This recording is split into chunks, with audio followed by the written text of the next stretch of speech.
आज आम्ही चैत्यभूमीला गेलो होतो. तिकडे सगळीकडे 14 एप्रिलची तयारी चालू होती. लाइटिंग वगैरे. हे आमचे नवरा-नवरी. बाबासाहेबांचे आणि बुद्धांचे दर्शन घेण्यासाठी आज चालले होते.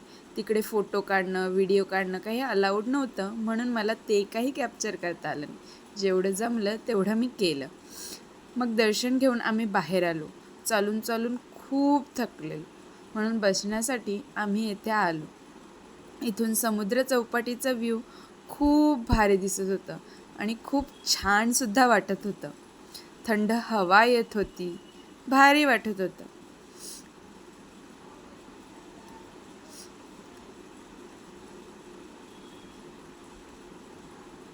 इथे बसायला जागा नव्हती, पण थोड्या वेळात मिळाली.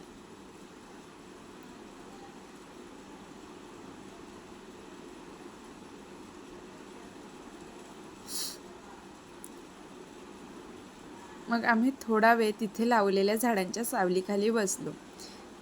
मी त्याच झाडांची 2 फुले तोडली आणि टाईमपास म्हणून हे असंच आपलं काहीतरी. आणि थोड्या वेळात आम्ही निघालो. चलो टाटा बाय बाय.